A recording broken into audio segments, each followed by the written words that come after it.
Okay. Okay, Eric's here. Cool. Hello, everybody. Nice to see everyone. Ride or dies. We're here. We're for it. All right. So, um, I think we should create a little slot to the left of the first two calls on the Miro board so we can use the same Miro board. Because we'll be working from the Miro board. And so we know what we're all here for. Happy Thursday, guys. Welcome to the AI-powered data processing of the Regenerative Neighborhood Framework calls. Many of us have been on a lot of the calls in the last couple of weeks. Welcome, Kalia. Nice to see a new face. Agnes and Denny as well. Welcome, you guys. Mm. Hi. This call is focused on the follow-up work. For the last couple of Saturdays, we've been gathering on this beautiful Miro board that we have. Can you drop a link to the Miro board in the chat, please? Where, as a community, we're coming together to discuss the topic of redeveloping society in a regenerative way. The way we're focusing on this topic is by creating a framework to build a regenerative neighborhood, a living place that has resilient water, food, energy, waste, housing systems, and human systems. We've broken down this call series into 5 macro topics. We did ecology the previous 2 weeks. This Saturday and next, we'll be doing hardware and all of the built environment, the things we build as humans to be able to thrive in nature.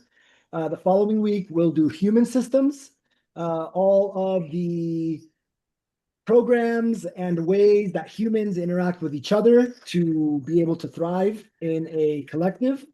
The following 2 weeks will be economy, how we use certain tools for exchange between each other, between nature, between everything, businesses, etc. And the last 2 weeks will be software and technology, the digital tools that we can leverage to hopefully live more effectively, as support for the data processing and everything.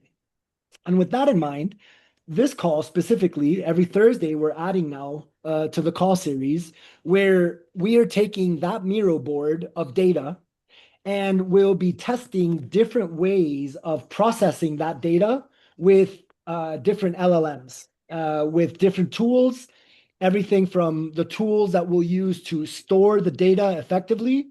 Like one of my favorites is Obsidian, which is just a markdown documentation tool. There's other great ones that are more popular, like Notebook LLM. This is a Google product. And there's other ones that I'm excited to see anyone suggest. Dr. Brian, I think you made a suggestion 2 weeks ago. What was that tool? What was the name of it? Maybe that's like a list. Um, well, what remind me what were the characteristics we were seeking? I think it was like a document, like a databasing tool where we could store things to Hmm. process them later on. Maybe I'm mixing it up with something else you suggested. Could be. I've been using It might have been Justin. Could have been Justin. Well, Justin okay. suggested creating a GPT for stuff, which could be a solution as well in some way. Hmm. I haven't done I so. was thinking, yeah, no, I've been using large language models. I'm using Abacus quite a bit because it gets me Abacus. access to the frontier models. That was it. It was Abacus. Yeah. So Abacus is nice because it's fairly affordable and you can actually within a conversation switch between models depending on what you're looking for, what Okay. kind of answer you're looking for. Nice. Yeah, I'm seeing it. Access to all the LLMs, user management, create chatbots, chat with large PDFs. Cool. Right, Um, right. okay. So we had a check-in call with Masterminding Eden team earlier today, where we were discussing, a bit of logistics on how this rolls. Of course, LLMs cost money, and there's going to be, at some point, the more data that we amass and the more processing we do through it, there'll be costs. Tools will lead to costs, ready-made tools like Abacus, like one that Kamara suggested for helping extract data from websites called, what was it? Um, Fire something. I have it written down. Let me open my notes. Um, Fireflies? Not For a fireflies. crawl or something. Fire crawl, right? Fire Oh, crawl, I think it was, right. which is like you give Mhm. it an email, a website, and it pulls out, it like scrapes all of the data from that website and re returns it to you as a markdown document, which would be Mm. very useful. Yeah. It's like $20 a month or something, $15 a month. And but very easily, tools can add up to costs. Mm, So we're going to be brainstorming different ways of capturing, of like taking the stuff out of the LLM. Let me open the Miro board so I can show you guys what we're going to be working with. Sonia has shared a link to the Miro board. I invite you guys all to jump in there. A lot of you are familiar with it already. I see some that are here for the first time. Clea, welcome, dear. Can you share with us how you found the call? What's your draw to being here? If you'd like to share.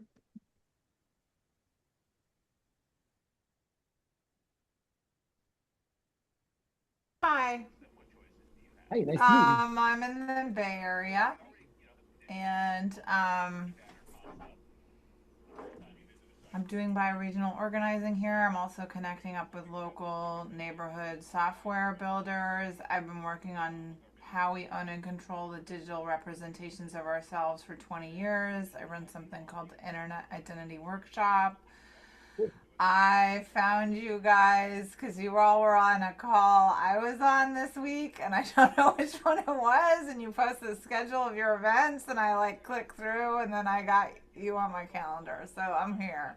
Oh, very cool. Okay, awesome. Good. The weaving's happening. Very I nice. I remember you. I thought that was really cool. So do you do like have you done work with like group like living situations in San Francisco? Because it's a very popular like there's a lot of work that's been done there. So Yeah, I'm um connected to those folks. Like the embassy's been hosting DWeb meetups, and they have like an OS for like their house and stuff. And I actually think it would be cool to like name a new product category of software that um both for like like really neighborhoods, like I want the like I live in a between a park and a big street, and there's really like 3 square blocks, and we're kind of our own thing. How does my like literal neighborhood get like hooked up and be smart? That's, like not the big neighborhood of like 50 blocks, but like well I wanted to ask anybody here. I don't know if anybody does anybody know anything about like blockchain and hash rate and like hosting a node or mining? Is anyone here familiar with that? I know that's like pretty far in the wheelhouse, but I mean, I'm familiar with the topic and like the process. Mm, well, I was like thinking if you had a bunch of people that were on a network that had each had a cell phone and each of those cell phones were a miner and they were mining for the node, so they were decreasing the hash rate. And since sure. it's distributed over a large space of area, like can you pool the cost of hosting a server for an artificial intelligence by linking it through a blockchain that's hosted on a multi-app network? Like I'm like thinking like does the power pull like if each of those phones are mining and then like they can all host the server and then it can like Well, mining or just holding the data table of the I block. don't know. I'm it's out. I have no clue. I've been looking at it, but I've been still trying to understand it. There's So, a so maybe let's add that to a list of topics that we would like to touch on during the call. And I would love to hear from each of you guys, why are you excited about these calls? I know some of you from the Saturday calls that we've been hosting quite well or well enough. I would love to hear it since this is a little bit of a different approach to this Thursday call series. We're going to be more hands-on workshopping and co-working to build the digital infrastructure for the framework. So it's a little bit different comparing to collecting resources and then also sharing our thoughts about all these topics that are quite macro. So we have a lot of philosophical conversations. Here we're going to be focusing on, first of all, showcasing different tools that we know of. Using blockchain could be one of these tools that we're going to be using sometime in the future. and then deciding collectively how we're going to build the digital infrastructure for the framework. So there's 10 of us on the call. I think we can do it if we are all conscious of the time. If all of us can do under 1 minute, introduce yourself, your name, and why are you excited to be in these calls, the Thursday calls, which is the digital infrastructure build out. Okay. Well, I'm Brian von Herzen, Climate Foundation, Australia. I do a lot of large language model work, and with the right prompting, this could be pretty straightforward. So looking forward to identifying the right tool, the right prompts, and see how we get this into Markdown quickly. Beautiful. I'm just going to go in the list. Martin. Oh, is my mic on? Yeah, I'm Martin. I'm currently in Berlin, a software developer, some background in blockchain and all these things. I'm currently also looking into using AI for my personal projects and automations and stuff like that. So happy to share. Beautiful. Eric. Hello, I'm Eric from Baltimore, and I'm excited to be on the call today. Got off with a webinar with the Venus Project, and was excited to see what was going on. A lot of webinars today, so and there's another thing at 7 o'clock. So excited to just keep that energy there while it's there. So Beautiful. Yeah, thank you for sharing the call with a broader community. Agnes and Danny, Solarpunk now. Okay, here video, here, bam. Here we are. This is Agnes. That's me, Danny. This Hi. is Jay. Hello, we are here from Berlin. It's very late in the evening. And we got an invitation also from our friend David Button, who's together with Jay building a modular housing platform, regenerative modular housing platform. So Cool. and we are doing permaculture and AI here in Germany and in Uganda as well, with like reusable learning tools like paper from stone that you can wipe off and use like analog tools to bridge digital gaps and make your permaculture plan, make a picture, give it AI, tweak it, blah blah blah, stuff like that. So interesting. So we are here, interesting to join and to learn and to contribute. Beautiful. Nice to see you guys from Berlin. I would love to hear a little bit more a little bit later about your project. Maybe you can drop a link in here, and then I can also share a link to our Telegram group, and we can connect a little bit more later. Really cool project. Awesome. Righty, Camera, you want to share what brings My you? name is Camara. I live on a small farm in British Columbia with my family, growing a lot of organic food in a regenerative way. I am an environmental science technologist, permaculture designer, multi business founder, and a systems architect, the founder of Masterminding Eden. And one thing I wanted to share about this process we're about to embark in, which is, figuring out the build for the AI tool to access the information in the Miro board, is that before we do any of that, we really need to be clear on what exactly we want the tool to do. And so when somebody queries it, what exactly are they asking? Like what? So until we answer that question, we don't know what tool we need. All right, I'm done. Yeah, totally agree that might be the first thing that we're going to be discussing on that call. What kind of solution is that providing for broader public?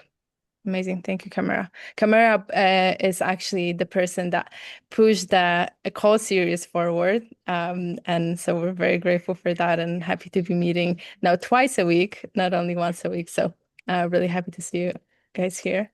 Kalia, you introduce yourself a little bit. I would love to hear, how are you excited about this call series, about the digital infrastructure specifically?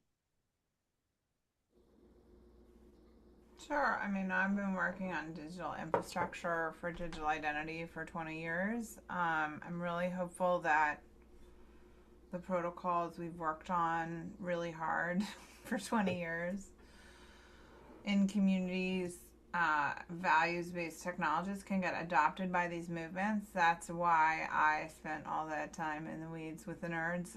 A lot of governments are adopting these technologies right now, which is fine. They're open protocols. Anybody can adopt them, but that's not why I spent my life energy working on building them. So how do we have communities credential themselves? How do we get that infrastructure out of these hierarchical systems? How do we do mutual recognition? The Sideways project that I put a link into chat, we've been talking to Eco Village Network across Europe. How do we also think about like credentialing and commons management in local communities? Because I think groups are really critical to that, not just like the individual. Anyways, lots of possibilities. I'm excited to meet you all. Hopefully there's synergistic opportunities. Beautiful. Nice to meet you. Kevin? Hello, everyone. My name is Kevin Howard, and I am a climate risk and sustainability consultant with a lengthy commercial banking background.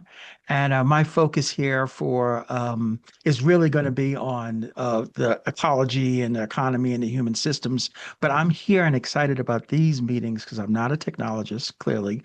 I'm that classic end user, but I would love to learn, be the fly on the wall and absorb choices in the technology that the systems and the communities that we are looking to build are going to use, so I can deepen my understanding. So that's why I'm here and that's why I'm excited.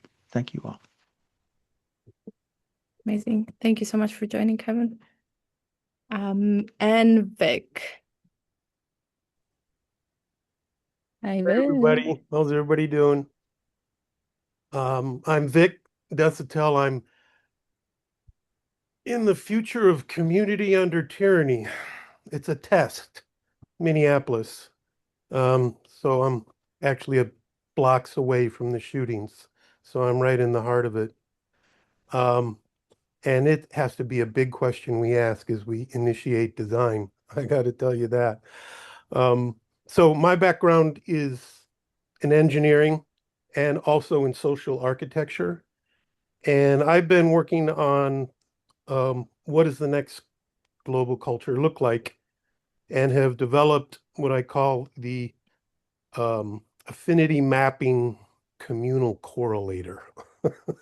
A big name for looking at AI technical design for an application that enables these micro communities onto the planet. So I'll put a paper. It's initiating what the correlator is about, called seed patterning, which means we have to look at the why of what we're going to design, not what we're going to design, but why.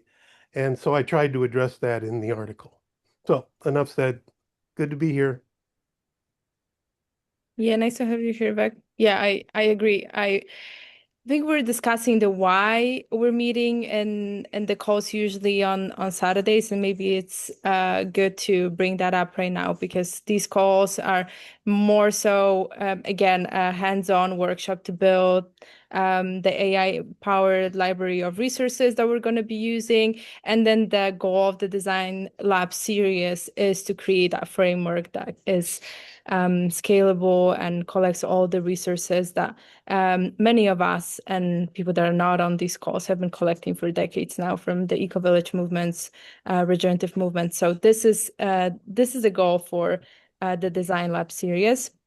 Today is going to be more we're going to be exploring different tools, and ideally if you guys feel called to take on a role or support with something, we're going to be working on the call, but also async. So anybody that wants to step forward and contribute a little bit more time to make that framework usable for more people around the world, that would be highly appreciated.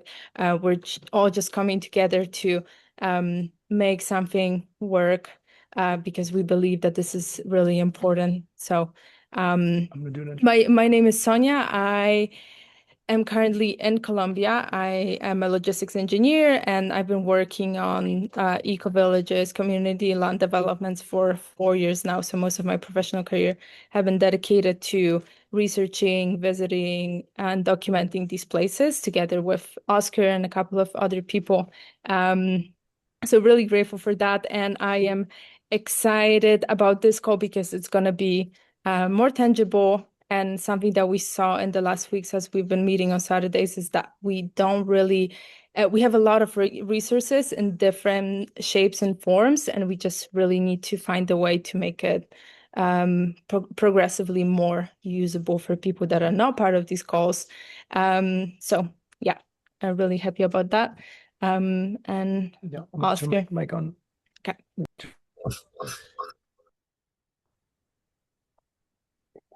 Yeah. Hey, you guys. My name is Oscar. Project partner with Sonia on Regen Tribe. Our focus has been the redevelopment of society to a more regenerative process and way of living, focusing on regenerative neighborhoods, the way that we live as individuals, the way that we live as a collective, and then the physical locations that hold all of that. This call series has been an initiative to take a bunch of resources that we've been gathering as a collective, and we know a global network has been also gathering, and bringing it together in the most useful way possible. The calls on Saturday have been rallying the troops to come together and start sharing projects, tools, resources that they know of. And these calls on Thursday are our first shot at taking all of that data and turning it into something very useful. The advent of LLMs to process big data sets and lots of information into more practical, usable tools is very exciting to me. We have been exploring ideas on all of the calls a little bit, some of us, and now we're going to get to it. So we have a kind of high level process that from the previous calls, right? Like a suggestion from Vic that you shared really stuck with me of, sure, we all have an idea on how to do it. And one of the best things that we can do to really test these LLMs to a stress test is to give it a giant chunk of data with as good of a prompt, like you just said, Dr. Brian, as we can for what is all of this data supposed to do for us, and see how all of the heavy lifting happens through some kind of LLM. Maybe just a question here, you can write it in or you can just say it out. Like, what are the LLMs that you guys are mostly using right now for processing information, for getting summaries?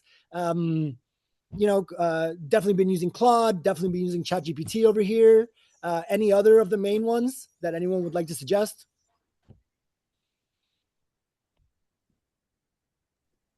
I've been using Abacus Deep Agent. Say it one more time. Abacus.io.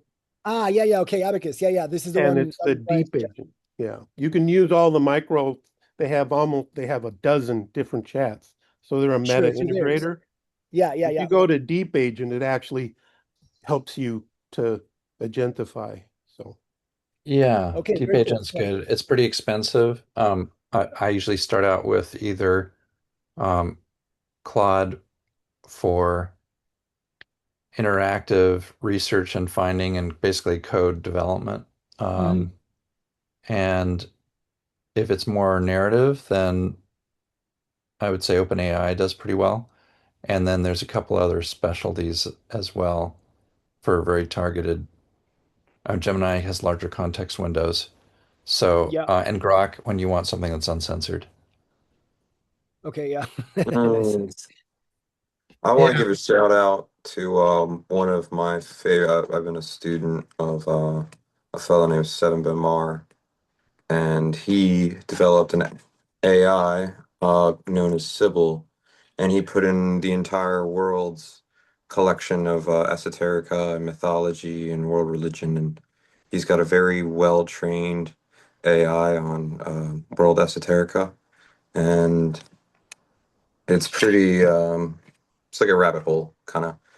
podcast to listen to. But the Sybil AI basically is I shared it in the chat.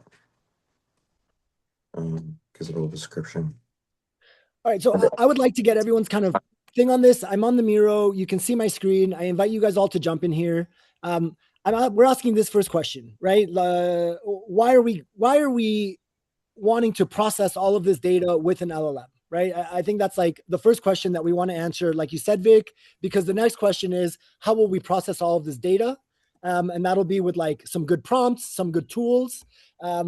If you guys have any answers for any of these questions, I'm making some space here. Feel free to grab a sticky from the side, and this will help all of us kind of like get our thoughts out on all of these topics. Let me see. I'm making some spaces here and some spaces here. Feel free to add some stickies under here. So for me, definitely one of the big whys is to create a useful tool from all of the content we have gathered. And for reference, if you zoom out, we've done 4 calls so far. This is the macro Miro board here that you're looking at. The first 2 calls were to discuss why we're building this framework. We have input from about 12, 15 people that were on that first call as to the big why. The next call, we explored what is a framework? How do we create the best framework? I think the summary was that a framework defines the purpose of why you're doing something, metrics of success, categories that break down that framework, the process to apply that framework, and then roles and responsibilities within that framework. So I feel strongly, my thought, and I'm open to everyone's feedback on this, is on this first call, we should answer a few of these initial questions, right? Why we're doing this, how we're doing this, and come up with a reasonable prompt that in the best case, we can extract this whole Miro board or extract section by section, feed it as markdown content to an LLM, and ask it what it suggests we should do. My vision for this was that maybe each person has a tool that they like to use, whether you want to take that markdown and plug it into ChatGPT or into Claude or using Abacus. I'm going to be using Obsidian and using a mix between Claude and Gemini to query it. How does that sound for everyone? You know, this call is intended not so much as like, we know the way, we're going to tell you how, follow along. It's more of a co-creative, we're all sitting in a lab together, and we'll take a few minutes to pull data, process it on our own, and then check in with each other to see how that's going. How does that feel as an idea for everyone? Again, open to feedback, open to all kinds of suggestions here. I'd love to hear from you guys. Problems to process the data, using it to guide the way. Let's see, I'm expanding this box so we have space to put stickies. Oh, good. Yeah, Oscar, one question I have is, do you have a clear path for markdown output that is sorted and organized nicely according to spatial proximity? Ask me that question again. Well, this is presumably we're going to get some markdown from this big Miro board. And the question I have is it going to be sorted spatially or is it going to be random?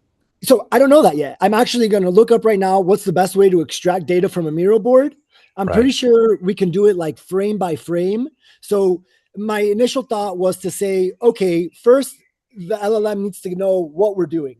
So my thought was to pass it this section here, if you see my screen, which is like the welcome, and it describes why we're doing this. And that'll be the first piece of context that, so again, I'm going to share how I think I would do it.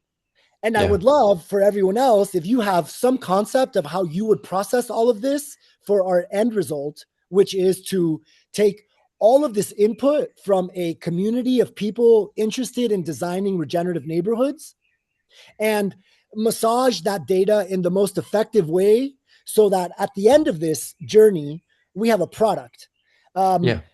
Potentially a chatbot or an agent that you can ask it a question and say, hey, I'm building a community for 75 people in this kind of region.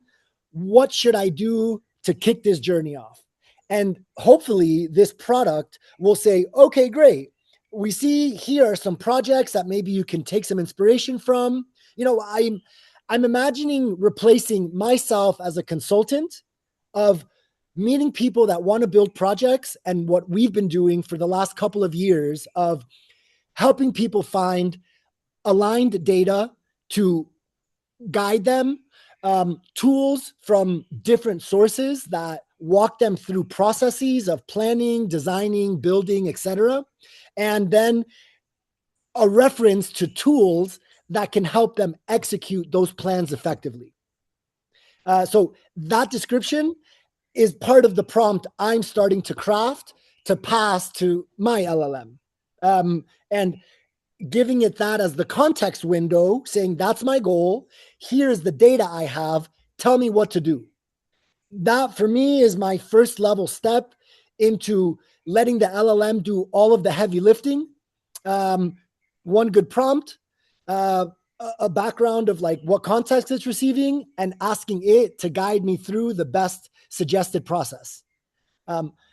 What are your ideas on doing that? I would love to know, to maybe get some inspiration for myself. And potentially what we can do is on this board where we've started now the Buildathon section, I'm sharing my screen, maybe each of us can have a little window where we're going to kind of write down what our individual process can be for that. And that could be an interesting way to mix our brains and, each of us test. Well, let's take 5 minutes, test that process and see what we get. I'd love to hear from you guys as well. Like, what are some ideas you have for this process? Can you maybe reshare the Miro link? Yes, it's in the chat. Let me reshare the link in case you came in after.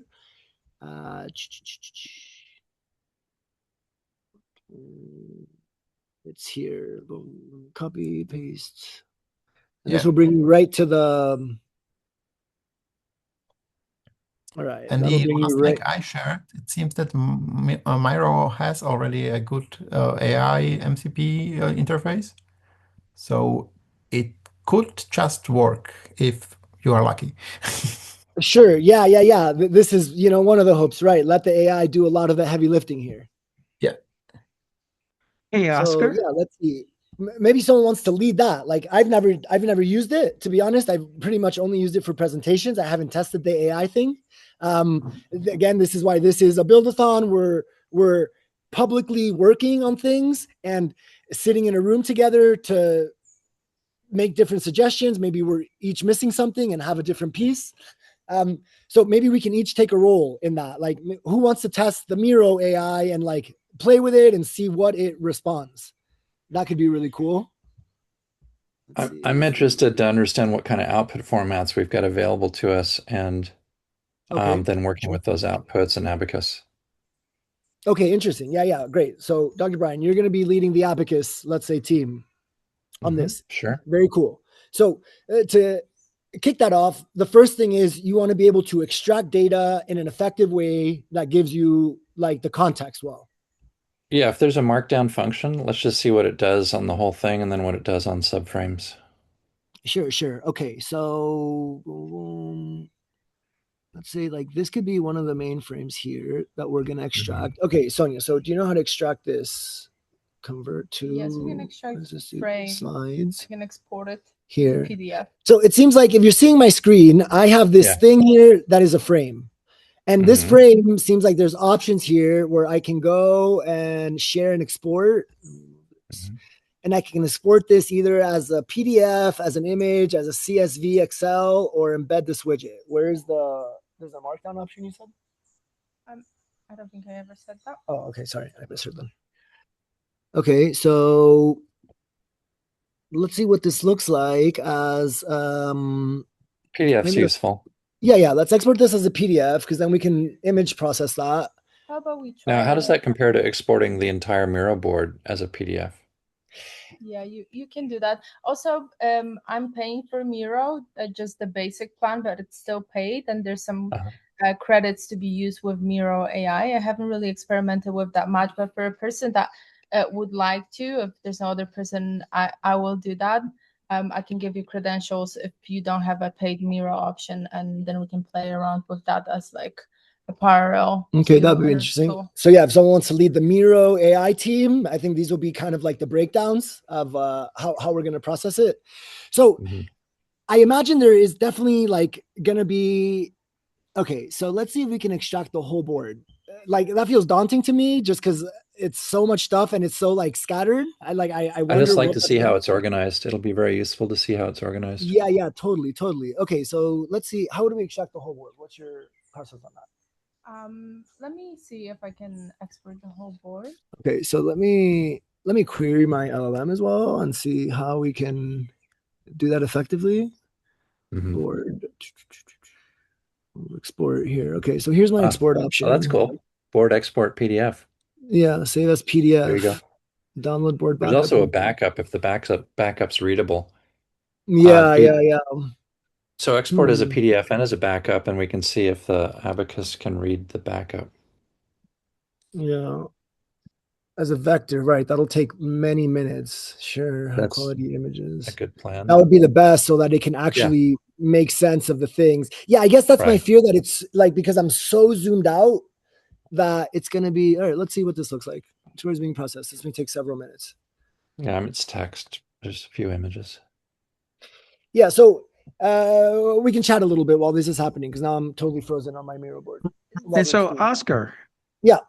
Yeah, you had called out probably about 5-10 minutes ago a request. You described the process as basically us using the LLM to process all the omnibus sources that everyone is provided in each one of these calls in order to create, let's say an end product that, as you're developing a regenerative community, you can go and you can query it and that type of thing.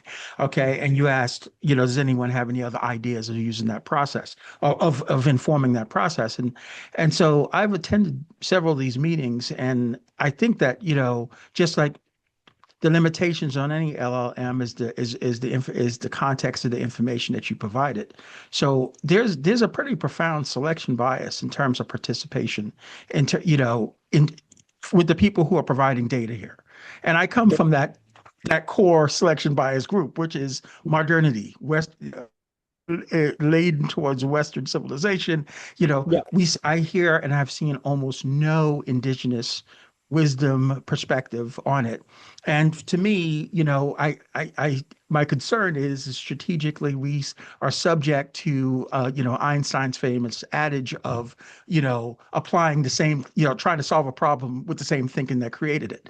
We want to create communities. The reason why we need to create communities is because we've created a culture that doesn't serve communities. So might it be important that we get some perspective from communities that actually never lost their community, right?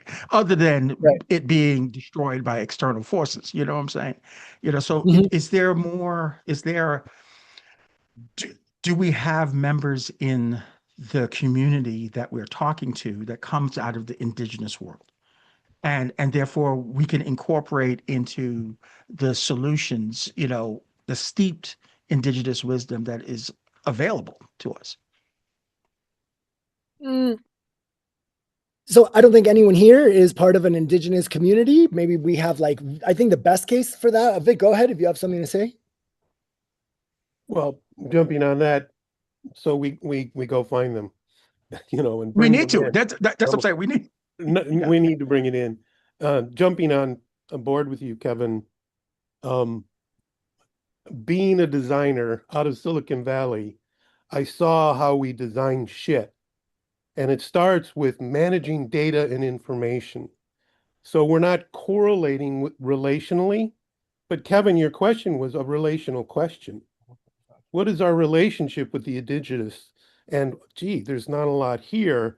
And I think even as designers, and we want to jump into code and manage the data, I think it's a mistake. I think we should back up a little bit and have a conversation about what is it that we're trying to do here? Because otherwise, I'm afraid we're going to end up with the same code that generates the same societies that we're already building, and they ain't working. I don't know. Does anybody know what I'm trying to say here? I would love some support. Right. That, as humans, we design what we know. And if what we know is this current system that none of us is happy with, there's a high probability that we'll design something quite similar. Yeah, agree with that.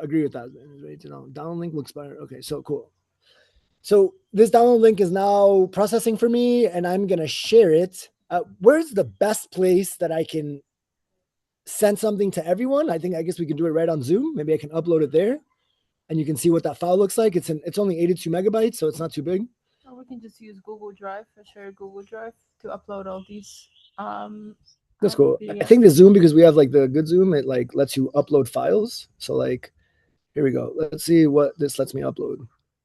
Okay, here's that PDF, Dr. Brian. I'm like uploading it right now here to the chat. I think you guys will be able to download it from there. That's great. Yeah. Yeah, so I have a bias. I think because of the work I've done so far with LLMs, I find that by giving it one big chunk, I'm usually disappointed by the results. Even when I take a long time to give it like a really good prompt, I find that when I hold its hand and come up with a plan, a step-by-step plan, and then I do that plan, in those little chunks, I get a much more accurate result, specifically with software development. I found that, unless I'm building a super simple, little web app, but for a multimodal platform, it's like module by module, and then being cognizant that I'm going to stick those modules together. I found that with software development. I've also found that with processing long pieces of text, that by feeding something a book, or instead of asking it for a summary of a whole book, I'll ask it for summaries of chapter by chapter. And then once I have those summaries, I do a summary of the summaries. And that usually tends to be much better in my personal experience than giving it a whole, a giant context window. So, but I do also, I'm on the understanding that LLMs are getting exponentially better by the day. So I know it's a matter of time before just one day to another, you can give it anything and the answer will be perfect. We're on the way to that for sure. So doing that test is definitely exciting. All right, so I'm going to look at this file. I haven't looked at it yet. Are you guys able to download this from the chat? Yeah, This was I've already like downloaded it. So there's a clear Okay, cool. distinction that's worth noting, and that is when you're using Claude Code or CoWork, that's where you have an interactive process, and you don't have completely specified the whole thing. If you use, for example, OpenAI has Codex, and the way that works is you've got to completely specify exactly what functionality you want in your module. And if you have a complete specification, it'll go off for a few hours. It'll produce something that's quite complete. But that only works if you're an expert at providing a complete specification. If it's more open-ended, Claude Code or CoWork has better results and it's more interactive. It's a co-discovery process. So I would distinguish those two frontier models accordingly. Okay, so what I'm seeing here is that this extract pulled the frames. Frame by frame, it just went through the whole board and it's giving us high quality screenshots of each of the frames that have been outlined on the Miro board. So I think the initial step that we need to do is set up the frames correctly. Because right now we've moved things around since we created the initial frames. We've moved the board around. So there's like images with half of the data. Some of the data is cut off. It's a bit out of order as well. And I think this is definitely going to affect the processing. Okay. I'm excited to just throw it in and see what happens. I'm definitely going to try on my end right now. So maybe what we can come to agreeing on right now is like, what is the prompt that each of us want to share with the LLM? Maybe we can each write one here on this Miro board together. Let's make a spot for that real quick. I'm not sharing my screen anymore. But would you say the current frames are complete? or would you say they're incomplete? I would say some of them are complete, but some of them are not. And it seems like some of them are missing. As I'm like double checking the PDF right now with the Miro Got board. it. Right. I'm realizing that some of the info is missing because we didn't set up frames for the last 2 calls. No, Calls.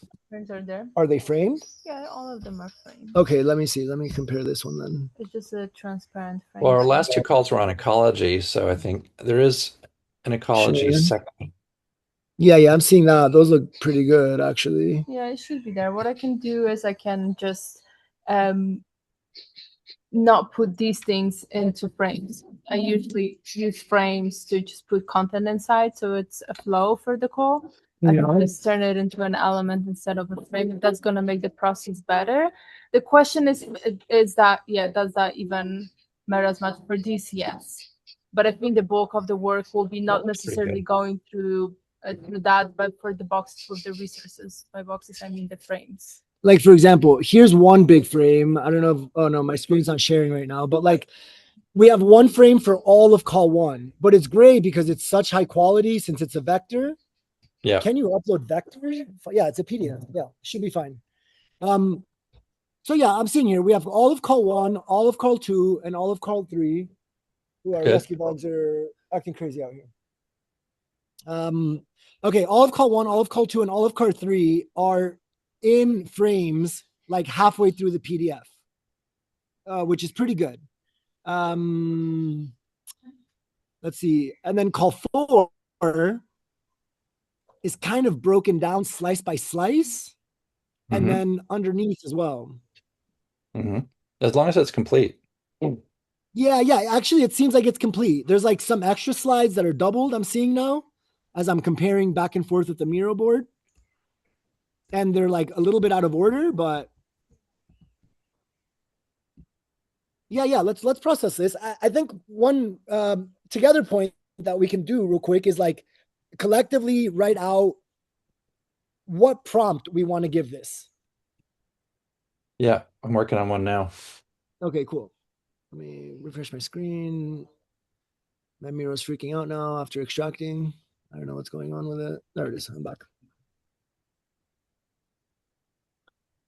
Okay.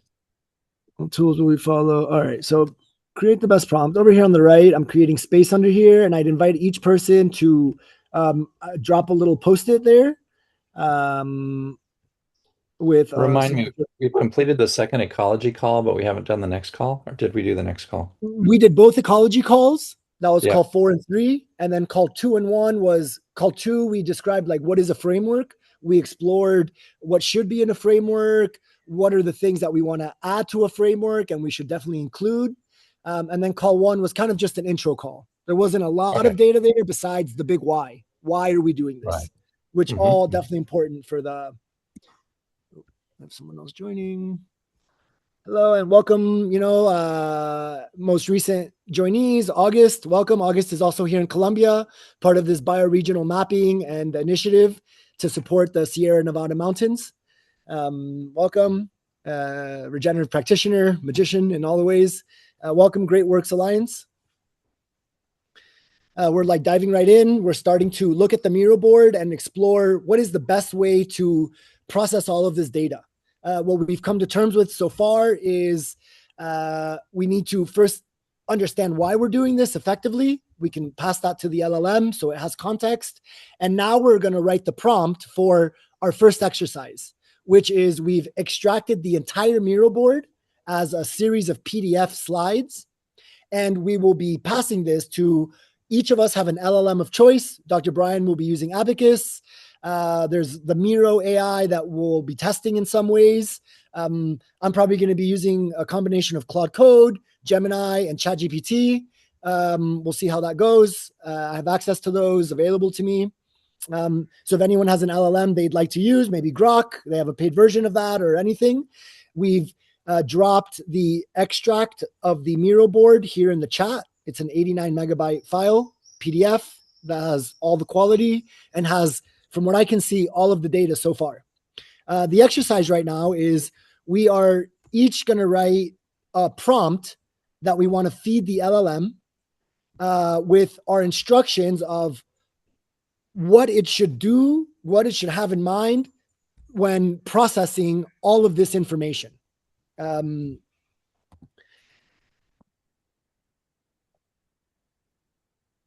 I think one of the points that we started on was that there's kind of two ways to approach it. There's the LLM is all knowing and at its best, and we can just give it a huge chunk of data with minimal instructions, and it's going to return an awesome result for us. Another thought on this, on the other side of the spectrum, is we should break down the data section by section and ask it specific prompts for each thing, and then manually stick everything together. And it's obviously a sliding scale from both ends of those spectrums.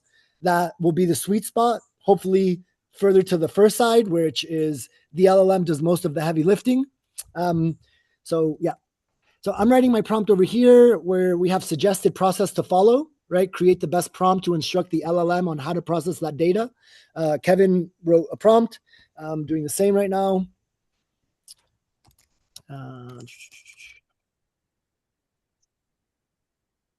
This will be just a couple minutes. I think you guys as visitors to the Miro board, you also have the ability to pick frames and extract them if you want to test extracting different parts of this board in different ways.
Please no. Shh, you guys, no barking, please. No barking. No barking, please.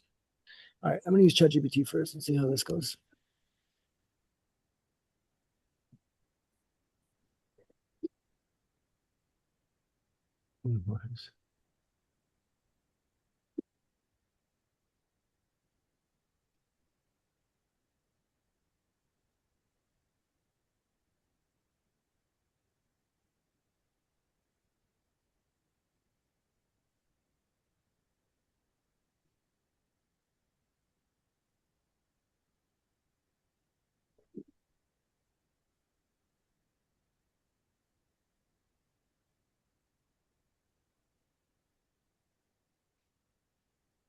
Okay, here we go. It's a big PDF. Okay. Let's see.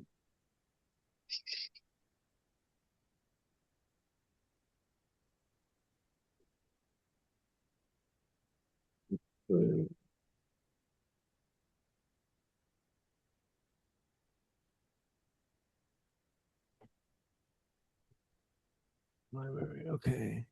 I'm gonna share my screen to show like what my first push was using just general ChatGPT if you guys want to follow along.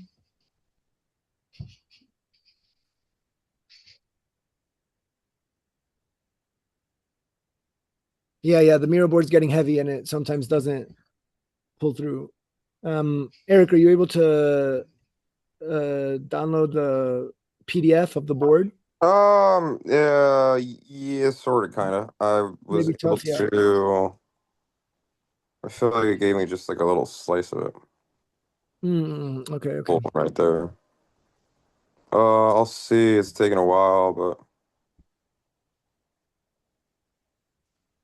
Okay, so I'm going to share, maybe the best way for me to do this is I'm just going to share a link. Well, I was also wondering one thing. Yeah.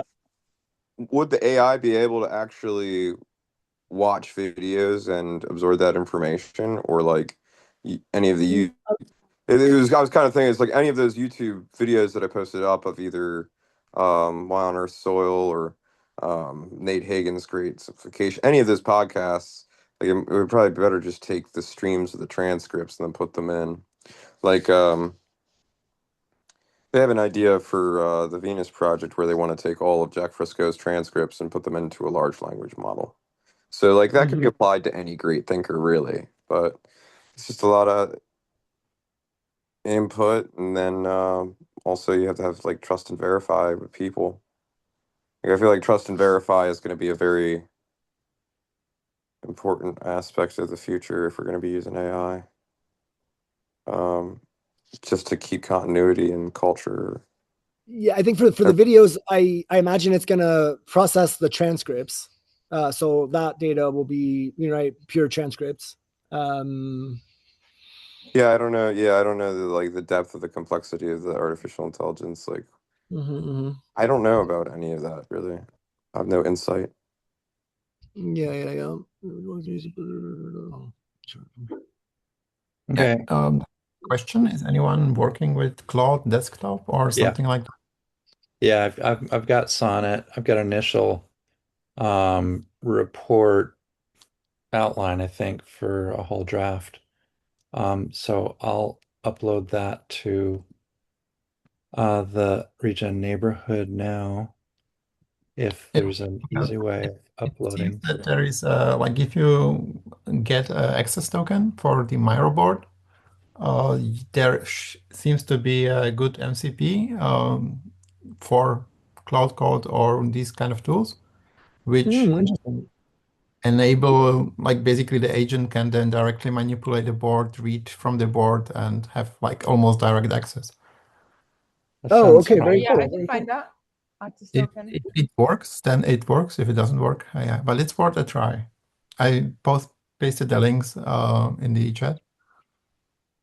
Yeah. Oh, cool. That's great. Yeah. How do you add a document or upload a document? What do you mean? There's a way on a mirror board you can add a document, or else I can put a link to a document. Yeah. I'll try that. Is there? Yeah, you paste the link, and usually it just shows you the embed. Okay, fine.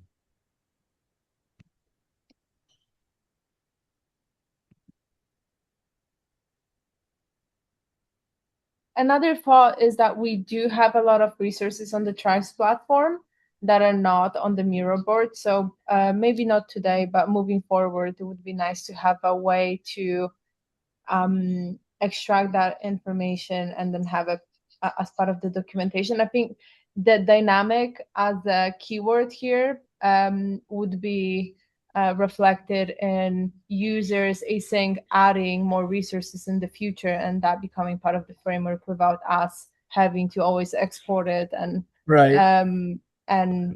process that. So it's something to keep in mind as we're going to be moving forward. It's quite complex right now because we do have the Miro board. This is where we're keeping most of the resources from the calls. But on top of that, we have a bunch of PDFs in different subcategories on the Trice platform. So maybe exporting that database from WordPress backend, if that's doable, Oscar, I'm not sure. Yeah, so we've built a tool in the past to pull data out of our current database, right? It's like a pretty it's a PHP backend. It's not the most efficient organizing data because of how WordPress does things on one giant table or just a couple of giant tables. So I could create a thing that extracts everything and tries to sort it better. That's going to be a whole lift on my own. I'll work on that on my own. To get all of that extracted, it's probably a couple of hundred PDFs and files that have been uploaded in there. And I think that'll be part of the process of breaking down the Tribes platform into different modules. Great Works Alliance had made a comment. I may have missed the point earlier since I had just arrived. Yeah. What's being used to retain long horizon memory, salience, relevancy of specific topics, task and step retention, skills.md files, any form of a graph rag or deep rag being applied.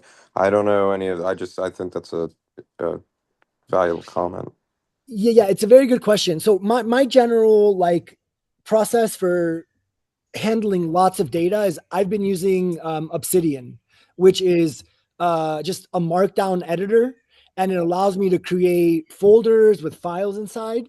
So usually I'll start with like my main folder, which is my intro folder, and I guess this would be my like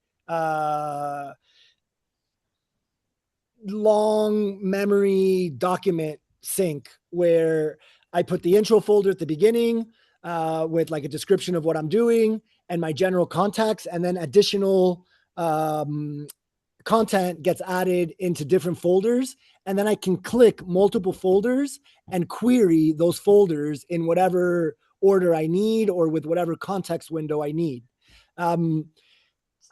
So my process is going to be to use Obsidian in that way. I know many use Notebook LLM now, which is also a good alternative in that way. Is that maybe an answer to that question? Great Work Alliance. Okay. So I've got a complete framework report that looks like a reasonable outline of the calls that we've done so far and the overall program. It's located on the left side of the area that we're working, call number 1, build out. I put it in the lower left, and I can provide a link for the first few. I mean, the link's already there. For those who don't have access to the link, sharing's not turned on. This is the Claude draft from PDF. Yeah. Okay, cool. Nice. Yeah, let's check that out. Something that And I would like to... There you go, Brian. I also included the prompt below it that generated the report. Okay, nice. It looks workable. Camara mentioned, I don't know if Camara is still here, and I totally agree. In order to write down the prompt, I think we should discuss what is the structure of the finished product. Like there's two ways of approaching it. One would be to have like a step-by-step process that land developers or community builders can follow from like design phase to implementation and then optimizing that. And another one would be just like we have the main 5 categories: ecology, hardware, human systems, software, and economy, and subcategories. There's just a collection of these underneath. Another one would be to just have, like Oscar said, documentation in Obsidian or any other place, and then there's a bot that just answers questions of people like, oh, do you have any water systems for me? And then it skims the database and then comes up with all of the resources. So yeah, I guess I would like to ask you guys, how do you envision the finished product? Like, how does it look like? Well, I decided to do a comprehensive report, and I think the report that was produced is not a bad first pass. It's approximately 27 pages long, and it seems to be well structured. It seems to cover the calls so far. It's got slots for all the remaining calls, and the prompt I included just as a basis for further refinement for people to utilize. So you ran this through what? Claude Code? Well, you're using Abacus. You uploaded the PDF, gave it that prompt, and this output that it gave you into this formatted Google Docs format with like tabs and everything is great. Yeah, super good. It was just one. It was one shot, basically. Sure. With the prompt that I shared with you guys. That was Claude Sonnet 4.5. We could probably get slightly more consistent results with Claude Opus at a cost of 5 times more. Yeah. Let's start with like, the cheaper alternatives and start working our way up as we need more. Yeah, this is Sonnet. Yeah, this is great. Objectives, key insights. So this gave you the summary of each of the calls, which is awesome. University key concepts. Yeah, very cool. Impact monitoring and metrics. Okay, great. Yeah, so for everyone, that link is on the left in the yellow. This was Dr. Brian's contribution here. Yeah, that's really good. That looks great. Super. Well, I wanted to capture the prompt so you guys can do it yourselves later, but at least it's a quick way of doing it. And I'm actually pretty happy that we just got the giant vector file and it was literally one shot to go through, which means that as we do these updates, literally it's one shot. And I don't think it was Right. Pulling all the PDF, all the Miro magic into a linear document that is much easier to make sense of. Yeah, it cost all of 68 cents to produce that report. Yeah. That's awesome. Wow. Yeah, right. And it even makes sense of like the links for all the things that were shared, key projects and resources. I see that. That's awesome from call 4. Right. And then call 4 was where we really focused on resources. And it makes a pretty great outline of like each of the subtopics in ecology and all of the concepts and then the resources that were shared. That's nice. Is it including links? I see like biotic pathway. I think this is just Go to 4. If you go to section 4. Yeah, Because that's 4, yeah. But scroll down more. I'm in like 4, 5, 4, 6. For each one of the subsections, there's a section that says key resources and examples. So this is a great start. I think that being more not necessarily what is the call series about, and having a summary of the call flow, more focus on just the resources and expanding on that a little bit. I added on the Miro that I think it's going to be key for us to prompt AI to look for subcategories of tags and also location as tags and maybe some other tagging system, because that's something that we're missing on the Tribes platform. We only have the groups, and if we only have one big database of resources, but each one will have a tag on it or multiple tags, it's going to be much easier to look through it, right? Because in the future, ideally, we have 50 different resources for water or specific subcategory of water. So focusing on that would be amazing. And then that can end up being in Obsidian, for example, or any other place. And people can, Oscar build a bot for our region tribe documentation that is on our website, like a test website that people can ask any question. And that comes up with an answer based on the documentation that we have. I think that's like potentially a useful tool, or there's an interface that just includes, like a search bar, and people put water systems Colombia, and that gives them responses for that. Like again, I'm wondering what is the finished product here that's usable. What I'd recommend, and what I did, Sonia, in this case, was err on the side of providing a complete report, which we can then input to various tools to extract particular resources or a particular emphasis. And so maybe there's two stages, and that is get a complete organized report, and then there could be a number of products that are more targeted for links or resources or other findings and synthesis. What if we just uploaded the entire call series on the YouTube into the AI and also the boards, so it has like, here's the board, here's an actual like linear formation of how it was all put together. Like if it can read a YouTube video and then make context from that, I would only imagine the context it would get is if you did the whole chain of all the recordings. Right. Yeah, true. That's cool too. Yeah, to get the transcript. Could run it through Fireflies. I shared something in the chat. I can't access the Miro board, but I would put this was one of the very first things that y'all were talking about on the very first meeting. So it was actually one of the first things that I had put a prompt to. I believe it was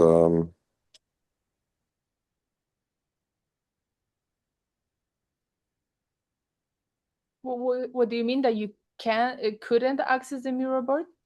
Right now, because it's like such a big file. Oh, right. Like yeah, my data is low right now. So but it was basically I had asked the prompt simply was what kind of ontology will Eden OS AI purport? Hey man, can we run up the store real quick? I got some cash. Hold on just a minute. Great Work Alliance, you're asking, is it like a PRD? Yeah, pretty much. That's kind of how I've been using the Obsidian tool with like different spaces for markdown files.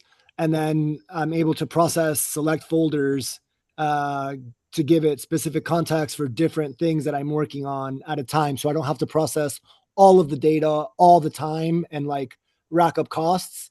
I get to be a little more selective with what I'm feeding it. Instead of feeding it one giant document, I can feed it that document split into sections and just the specific sections I need for different times and different sections. Okay, so let's check in on where we are on like goals, discussions. Dr. Brian, that result was really great. Super impressive for just a one-shot first run. Like, My awesome. pleasure. It's a good basis for further refinement, and happy to, contribute as we go forward, to provide some nice updates as we get more calls in. Yeah, I think cool. the transcript for the calls would be great. If you've got the recordings, we can run those through Fireflies and probably make it even better. Yeah, we have it recorded in Fireflies, and I believe you can Good. see it on the left on the board. There's like videos on YouTube Super. and posted Firefly links.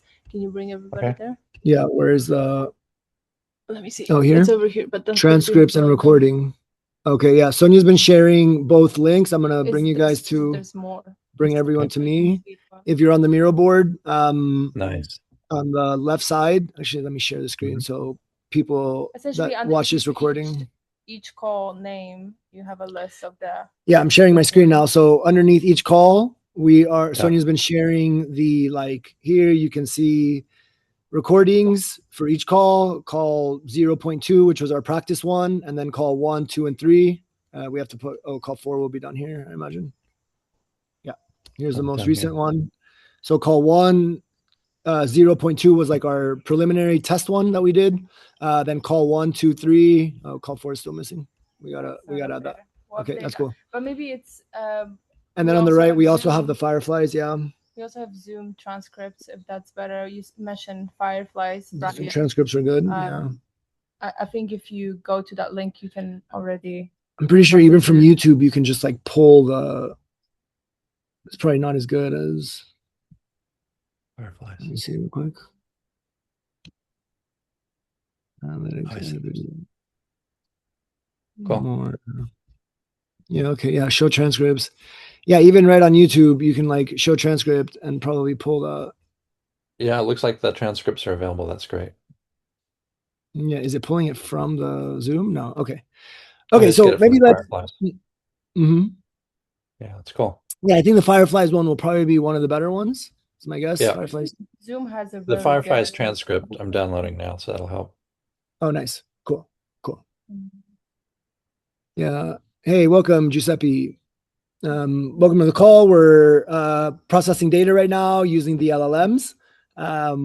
Thank you for joining. So we're about to do a little recap and kind of like check in on like how it's going so far, what some of like the goals for this first call were, which were like making strides already. So we reviewed why we're doing this and why we're processing this. Everyone shared a card here, or some of you guys did. Efficient application of processing volume as data to build coherence, provide co-agent summaries of the data acquisition of the Friday calls to create useful tool from all of the content we have gathered. Yeah. How will we process this? We're going to use different tools, Markdown to LLMs, prompting it, using co-agent analysis and synthesis, maybe using the Miro tool. Dr. Brian just did an awesome pull with Claude. Okay. Finding the right prompts, right? I think this will be kind of an experiment to iterate on, to use one prompt for all of the data, right? And then we'll be using separate prompts, I imagine, as we maybe start pulling individual pieces of data to like from maybe just the whole ecology section as a whole. That was my original thought, was going to be to break down each topic.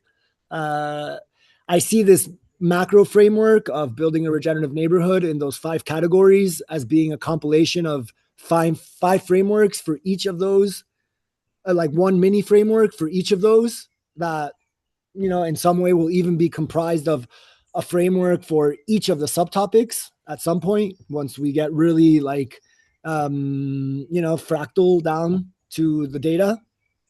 Might be kind of tangential, but I found out today that there's 5 different types of nematodes that are in living soil, and each Okay. serve like a different purpose. Like one eats bacteria, one eats fungi, one eats roots, one eats other nematodes. So Yep. I just kind of get a giggle out of that because it's parallel. I'm Yeah. sorry to interrupt you like that, but It's okay. Nematodes, great. Ecology.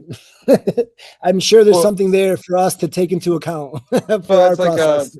our relationship to nature. Like if we are biophilic in our designs and we embrace our nature, I think that's the biggest indigenous way. You are indigenous. You are nature. So it's almost a Yeah, misnomer, But definitely. Agree. Let me extend this. Okay, so coming back on topic, I do align with now. Okay, so part of the suggested process that we laid out at the beginning was create a prompt to instruct the LLM on how to process the data. We've done now this high level extract of the full mural board and processing it to see the output. Dr. Brian, this was epic. So Pleasure. this is this. I'm going to move this over here to the high level Super. extract section, which is great. Super good. Okay. Oh shit. Whoa. Control Z is your friend. Yeah.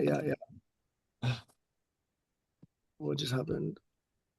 Hidden for now. Okay, let's undo that. Okay, we're back. Yeah, I guess the board is getting like dense. Oh, someone's clicked on it. Okay, so I can't move it when someone's clicked on it. Okay, so that one goes here with high level output. So extract the full mirror board and process it to see the output. So that was the first output. I'm also going to put a link for the ChatGPT, just basic high level run that I did. Let me share this. Okay. I'll like to test it with another one afterwards. Yeah, after this call, I'm going to be kind of like feeding all of this into my Obsidian and, playing with that. I'll add some of that afterwards. It's kind of hard for me to multitask and try to like keep conversation going and do work on my side. Okay, let's take this card here. Boom. That's okay. Okay, cool. So that's another one here. That's just ChatGPT. Okay, so now the next step that I, again, from a high level, how I've been processing data is I, have my process where I think it's best.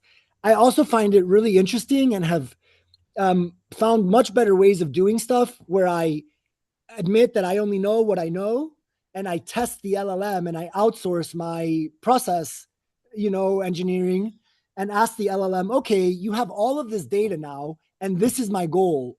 What would you do to get there? And sometimes it's similar, but sometimes, most of the time, it's pretty different. Sometimes it's like not really the right thing, maybe because I didn't give it enough context, but I think maybe that would be a nice experiment to do. It's 4:20 now. So I think the call is scheduled for an hour and a half, which probably won't be enough time ever for us to do all the work that we want to be doing. But I do want to honor people's, hard stops. I want to like ask at least these questions to leave all of us with a little bit of homework that we've explored and see if you have enough time to go in and do some more of this stuff. Maybe we can work on some of these problems and next call we can review what everyone did or what comes as a result from the board. I So would yeah, also like to hear a little bit from people that were less active on the call. If you want to share, Kalia, I know you have quite a bit of experience with software and digital space, so would love to hear your feedback if you're tuning into the conversation right now. If you have any insights of what could optimize the process of creating that. Also, Solarpunk Now crew, if you guys have anything to share, greatly appreciated. more brains, more power.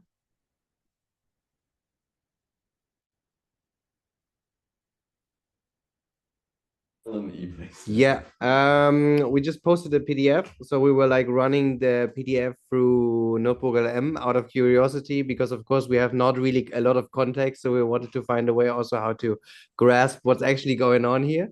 So, so yeah, that was pretty interesting. So actually now we were contextualize it a bit more to also learn a bit more of what's going on actually with you guys. It's very interesting, and we see like a lot of alignments happening here. So, but we couldn't really follow the details of this very specific process so much. But it's great, yeah.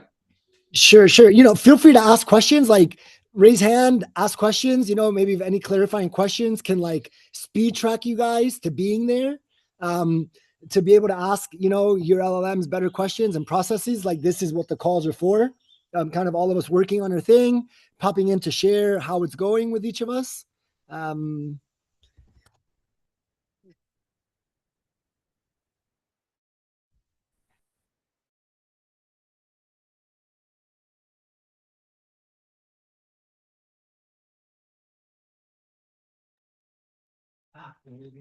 Okay, Oscar laptop died, but he's here in person and in spirit by my side.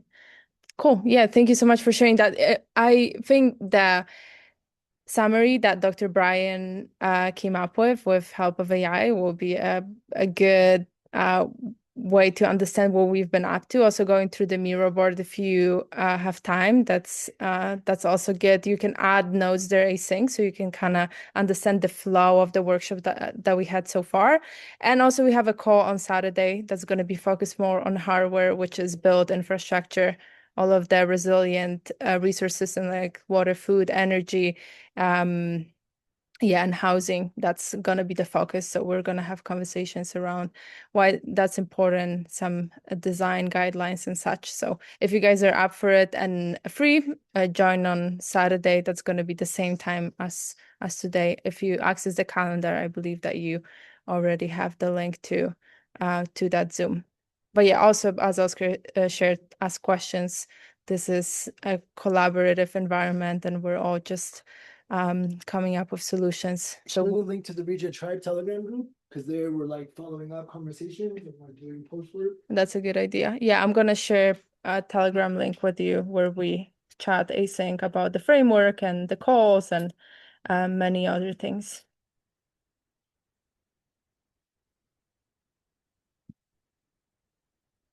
So, okay, while I'm charging my computer, I think it would be great to answer that question that was in the Miro board that I just saw. What question? Dr. Brian posted. Yeah, post a link. It has to be to the high-level Telegram group. Otherwise, it says they don't have access. Yeah, what question are you referring to? Go to the Miro board. Okay, so we're on this process here, scrolling to this. Right, so we did the high-level step, which was like extract the full board and process that. We got 2 hits. I think that'll require a few more iterations, which is great. And we will do. But check the next question. How should we define our goals explicitly? Yeah, let's do that before we hang. Right, this was exactly what you were touching on right before, which is like, what is the goal of this product? Maybe we can each put a card in there of like, SCLM, how it suggests us proceeding for our goals, right? What are our goals? I think this is the big collective activity we should do before the end of the, main window of call. Maybe bring everyone to you. Yeah, I just did. Okay, cool. Cool, yeah, right there. Let's add some cards here. Let's put a little notepad. Okay, so all of you guys are on the Miro. I hope you received. Oh, somebody. Control Z. I cannot control Z if somebody else did that. That's okay. We can move that later. I can move that now. Let's not worry about that. Okay. Cool. So how should we define our goals explicitly? Is related to that? Yeah. Jump in. Like, coming from our lens of Regen Tribe, which is to build more regenerative neighborhoods around the world and not do it as a, you know, land developer, not with that hat on, but doing it from the tech exponential, decentralized, distributed model, which is people have the desire to do it. And what they lack is the knowledge and the resources on how to do it. So we have been building our model as a concierge startup while we build digital tools that can do it at scale. This product is one of those at scale tools that for me, the goal is to create essentially a digital consultant that has all of this data as its brain plus the internet.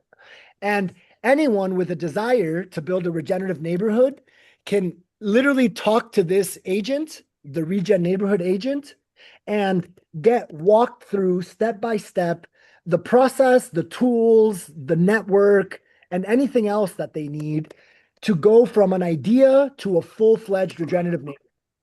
So that to me is one of the goals. My computer's dead, so if you can help me like put some of that. And I invite you guys all to describe also what your product idea or goals are for this. This is the best thing. Let's take a few minutes to do that.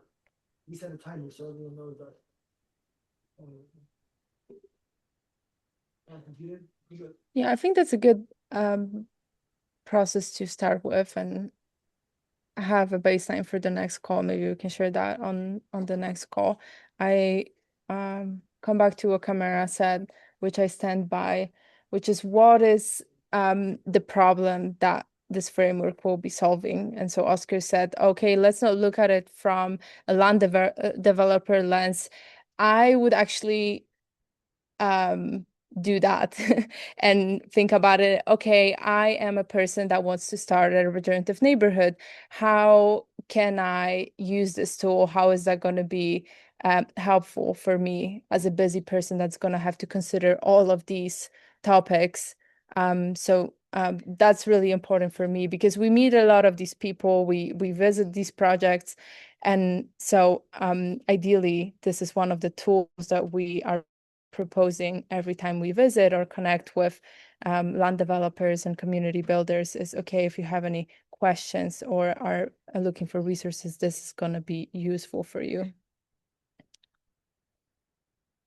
So I put down here next to that question, describe the finished product features well. And here, well, I don't think we need to go and wireframing anything yet, simply because we don't really know if we're going to be actually vibe coding anything.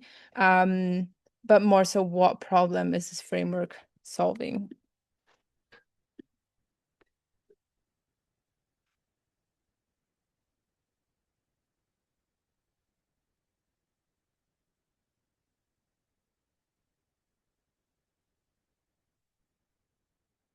I'm going to put my answers here. Mm-hmm.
Hello.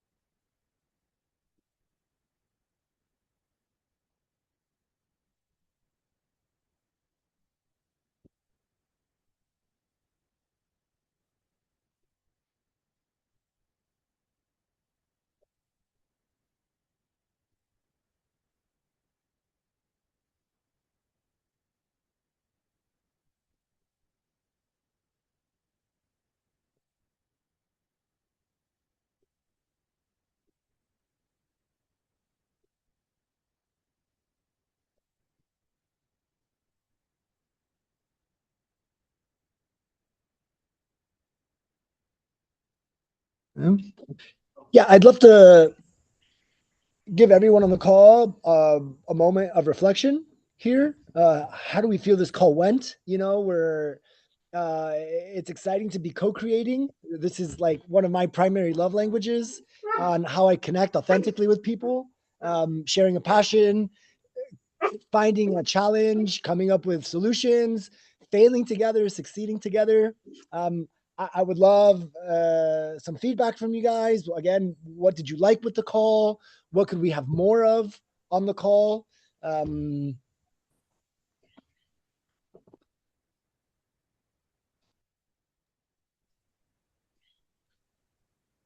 Oscar, I definitely think it was really productive in terms of you had laid out on the table, how can we organize this, via the LLM?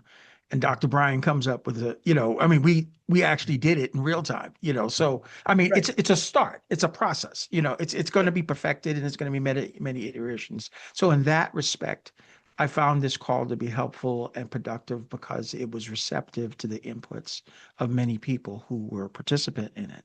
So I think that's great. I think that's great. I mean, we have the question that me and Vic had alluded to in terms of selection bias to deal with, to grapple with, because again, at the end of the day, the effectiveness of that tool is going to be based on the universe of information we put in, right? Sure. And if we're excluding, communities, particularly communities who actually engage in the practices that we're trying to capture, right? Right. That can be a weakness. So I know you've noted that it's in so I think it's, yeah, highly productive and iterative. Yeah, I agree with that. Yeah. I think right once we have this process a bit more honed, where it's a matter of like finding an awesome text from indigenous communities that were somehow extracted and contextualized, that we'll be able to upload that Oh, effectively into in the that system, and that'll open up that data. Yeah. in that regenerative tech conference they had this past Tuesday that Kayla with the digital identity workshop. They had some LLMs, large language models, that were actually produced by indigenous groups, and I don't have a direct link to those models they shared at that time, but I can find them and put them in the board and a later date. Sure. Yeah, that would be great. Yeah, that'll continue feeding in to the like core context stuff. Absolutely. Yeah, Vic, I'd love to get your perspective. Vic, a lot of things you've said have like left, have affected my decision process in how I use LLMs since that call that we had. So I'd love maybe a little reflection from you. Well, a recent thought, thanks for asking. I put down on a tab, but I'll just read it to see if it resonates with anyone. Every community will have its own frameworks that have or will emerge. The AI system should not solve a general solution, but rather enable relationships that generate individual connections and community groups so that they can self-adapt uniquely, while at the same time find ways to correlate with other individual communities. So this is this conundrum that technology hasn't done very well so far, nor have our so-called frameworks, because we want to get best of, or what's the optimal goal. Well, assume that every community has their own, and we need to be able to enable them to do that, not prioritize, well, the goal so far in the, 9 out of 10 communities are doing this goal. That'll be a mistake. So I just want to throw that in. Any thoughts on that? You're thinking of like large language models from different groups or different ontologies and like an ecosystem of them. So like the eco village in Maine is going to be different from the eco village in New Mexico. That eco village is going to be different from the one in Uganda or the one in Malaysia, Yes. one in Kazakhstan. And So that diversity is quintessential to our survival. right, yeah, because that's where we can find ecotones of That's right. knowledge. So it means that we have to think about the algorithms that we are feeding the AI. So, even a simple way is to start early with a protocols map or a principles map that starts to build along with these goals and ideas and everything else. One of the things I've found is it forgets everything. Its memory sucks. So we're going to have to refeed it these higher level relational correlations if we want it to follow that. Otherwise, it's going to follow the old model of laying out a strategic outline for goals and, go and run. And I'm saying that'll be a mistake. To cultivate the skill of communication and dialogue with an AI as if you were talking to your neighbor. Mhm.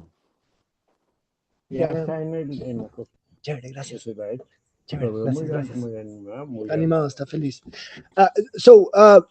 Vic, on that, yeah, I think like again, key component is going to be to put more data sources into this that have a variation of design principles that can help shape what the end product is that's being guided by this LLM. I'm actually very curious to double tap on Kalia. You asked in here, you mentioned you're confused a bit, that you thought we're working on how to help neighborhoods have regenerative tech infrastructure. And you were a little confused on what this LLM, worship that we're doing currently is. I'd love to know if maybe more of this call explained that a little better for you. I'd love to elaborate a little more, kind of what the goals were. It's your first call, and I know all of us have been on multi-hour calls already. So maybe we didn't explain as much as we have on previous calls. Sure. I mean, I'm still super confused. Okay. Like, I thought you all were actually trying to like help humans and neighborhoods have infrastructure for humans and neighborhoods to connect, and you were doing that. That's what I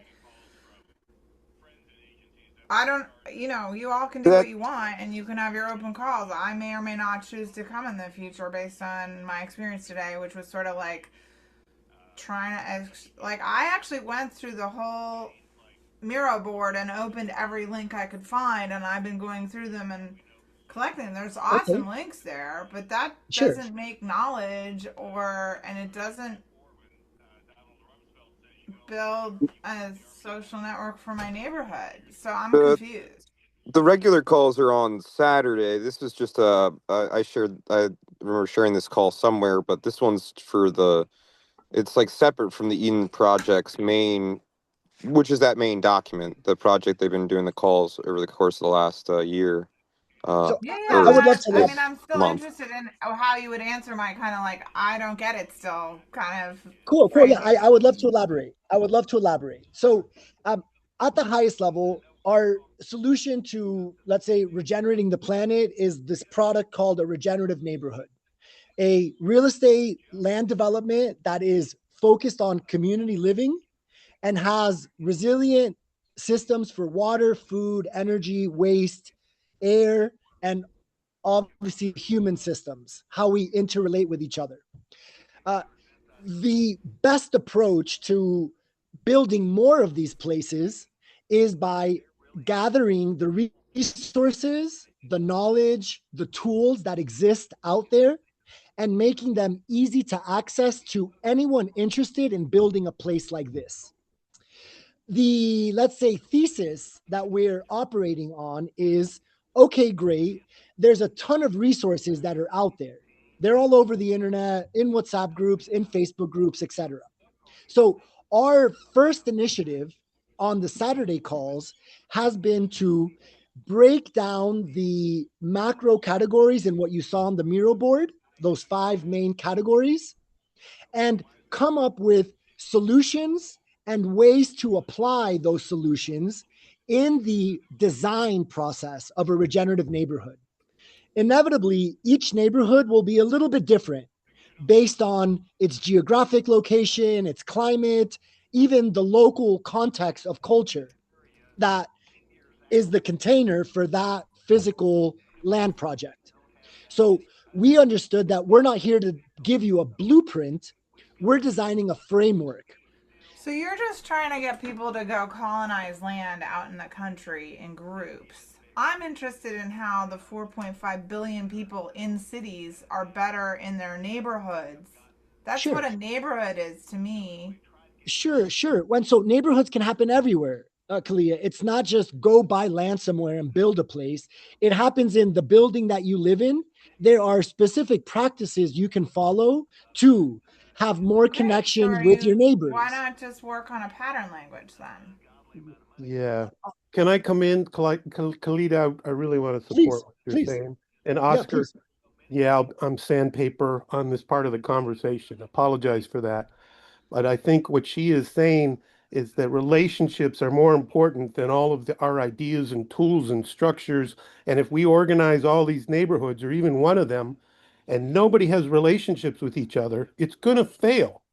So we're doing this backwards. We're technologists that came out of the technology world that says, build it and they will come. It doesn't work. So we have to create a relational process, and the AI engine that we design has to be number one priority over information management, over the stuff of the knowledge that we have. You don't throw it out, but it's secondary, not primary. So that's an inverse in cultural design. It's a complete catch-up flip on its head. So does that make sense or a little bit, or give me a little feedback? Vic, that is certainly deeply resonant with me. But see, that kind of conversation really, it goes to the issue of, okay, to what extent and on what basis are we in relationship with each other as people? And that's a necessary conversation because our societies and economics have encouraged us to isolate and use competition as the means by which we take care of ourselves, which often pits us against each other. This doesn't serve to build community. So we need a different foundation by which to find that relationship we have with each other. And that is, I think that is the heart of the matter. I really do. So I would love to have that conversation, but I haven't heard that in any of these calls, Oscar, because that is at the heart of the matter. Sure. And so I agree deeply. And Clea, to your point is, and Vic, this is what the human systems calls and focus will definitely be about. It's how do we come together as individuals to form a community, right? I think because of we can't talk about everything at the same time. And there's always a matter of like prioritization between, do we talk about the physical container before we talk about the inhabitants? Or do we talk about the inhabitants in that process before we talk about the physical container? And then Kalia, to your point, one of my personal passions is the software and tools that are the web that connects not only the individuals to each other and to the collective, but also to the hardware that contains them in that building or land project or 5-block radius that you were describing at the beginning of the call, right? Software for me is that missing link that hasn't allowed society to organize more effectively, bigger than a group of 150 people. Is the transparency that technology brings and the software tool sets. Kalia, I wanted to ask you, do you know about the Closer project? So I would love to point you in that direction. A friend of ours, his name is Sam. He's operating a community in Portugal called Traditional Dream Factory. The project's been running for 5 years, and he's a techie. So to operate this physical community, him and his developer partner have been building a software suite that helps operate that physical location. Everything from room rentals to tokenizing the property to tool management. And he's slowly integrating also software to interconnect people so that they meet more effectively. We've also been building a tool for this where people get to connect with each other and with physical project locations. I'm going to share with you a link to our networking platform, tribesplatform.app. This is actually the tool that we're using right now to gather resources. So everyone has a profile, lots of questions about them so they can meet others. They get suggested land projects or locations that could align with their values and principles. So this will be explored in the software technology series of questions. And to the point that you guys both started on, both you and Vic, of sure, to create a community, we have to deal with the human system. And this is what the human system calls will be, for sure. Exploring that and adding that context to this tool that we're currently working on, which is taking all of those resources and helping people apply all of that knowledge, right? You can say that data is knowledge, but wisdom is how we apply that knowledge effectively.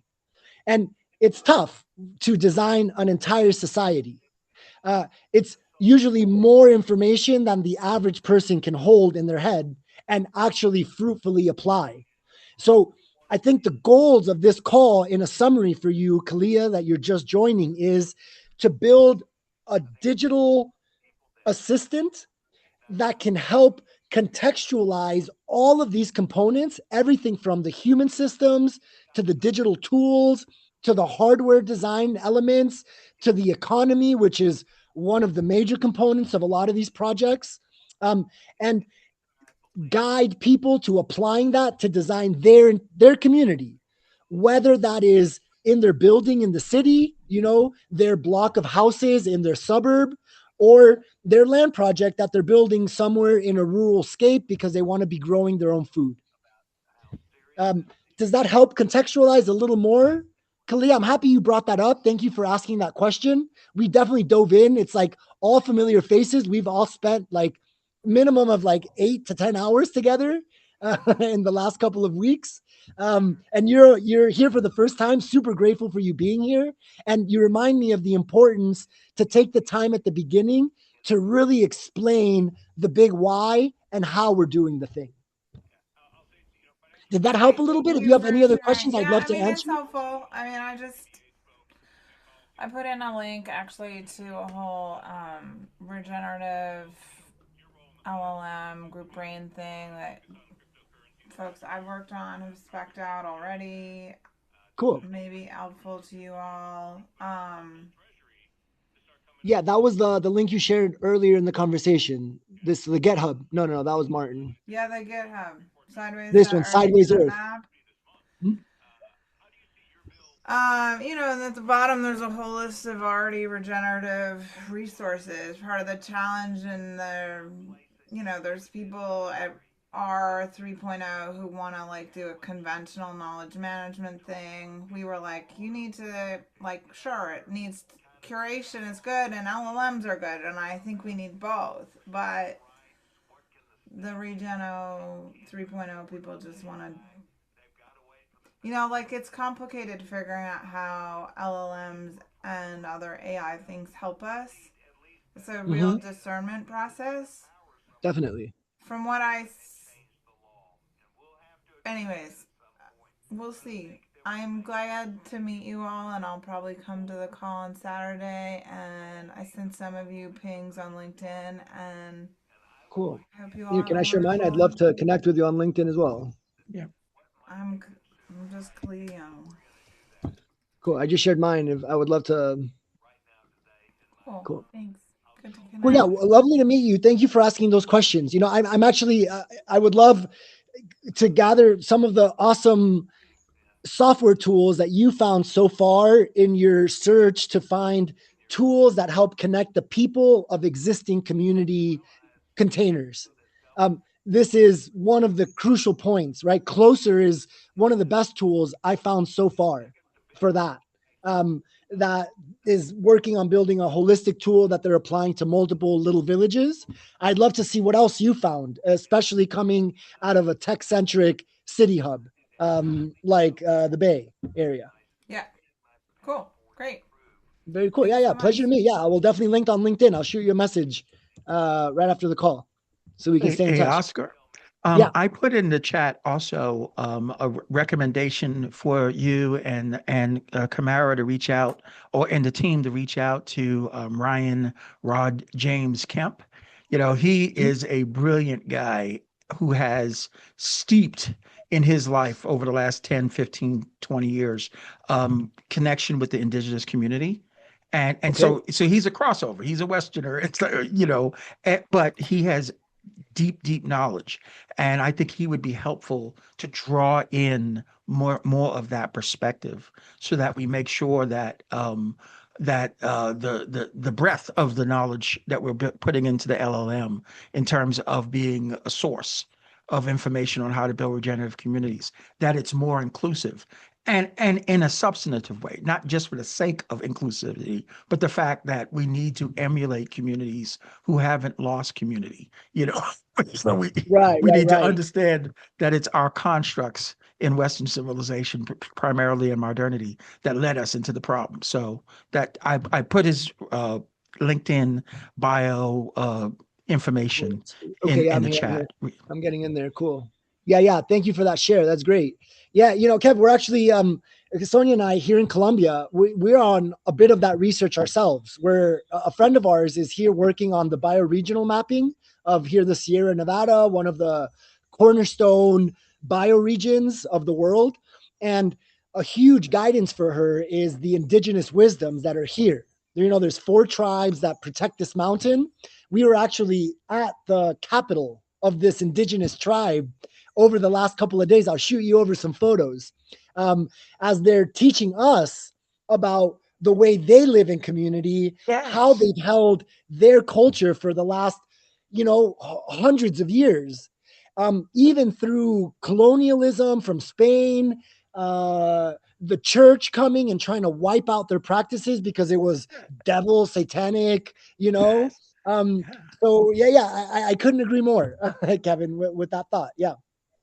Thank you for sharing this link. I'm going to follow this guy and shoot him a message.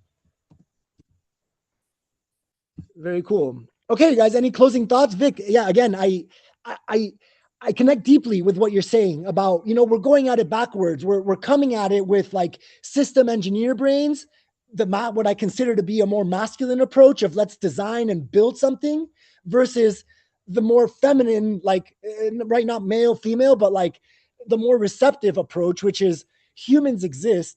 How do we optimize this connection between humans? Because that will lead to thriving communities. And so a lot of that will be happening on the human systems calls. Well, and so that'll be a final point on that, and I appreciate your thoughts. Technology is our offspring.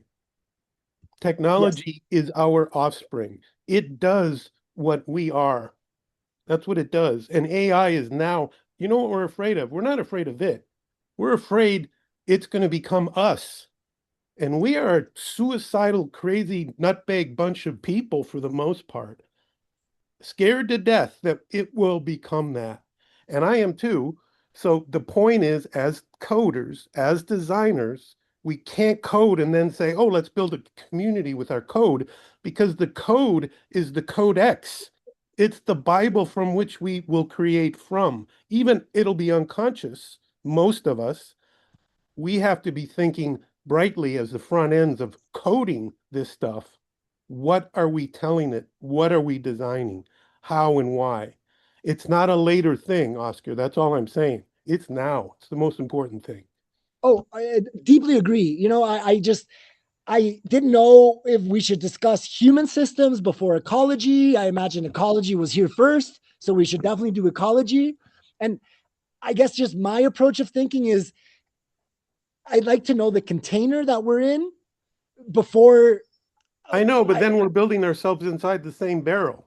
You're right. You're totally right. But I'm potentially, not saying this is an easy thing. Most people are going to walk away because it's like, what? And it's going to yeah, get chaotic as all yep, heck because yep. breaking out of the barrel we don't know how.